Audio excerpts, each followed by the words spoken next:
xibaar yu wér te wóor ca tàng tàng ba abonnez-vous pour ngeen di mën di jot suñuy vidéo.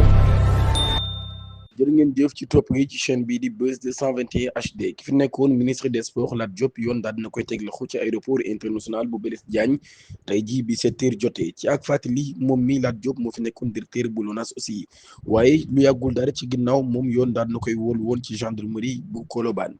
ci gendarmerie bu Kër Massar ginnaaw bi nga xamee nag dem na wuyu ji liñ ko doon woowee ñeeloon na am mbir moo xam ni daal dañ ko ci doon tudd muy 1 milliard yoo xam ne dañu dégg kenn ci ay jegeñaaleem génn doon xam ne ni Lat Diop daf ko dénkoon daf ko bëggoon a dénk lu toll ci 1 milliard yoo xam ne daf ko yoroon liquide waaye ginnaaw bañ ko digloo ci moom la mbir daal dañ koo bàyyi ba moom Lat Diop sax génnoon na di indi ay leeral di dalal xelu nag ñi nga xam ni ñoo di ay jege ñaaleem waaye daal di dalal xelu nag ñi nga xam ñoom ñoo ko jege waaye tey jii kon Lat Diop yoon daal na koy teg loxo ci aéroport international bu Blaise Diagne ba tey nag xamuñu lan mooy motif yi démb ci conseil des ministres bi am na lu bees lu daal di xew ki nga xam ni moo di Mimi Touré moom mi nag daal nañ koy fal def ko haut représentant du président de la République moom Mimi Touré kon nag daal di bind nag ab bataaxal di wax ni daal moom mii nag mi ngi sant bu baax a baax njiitum réew mi nga xam ne moo ko nommé di son excellence président Bassirou Diomaye Diakhar Faye daal ni nag mi ngi gën a daal wane ak jàppaleem ak engagement bi nga xam ne am na ko ci réewum Sénégal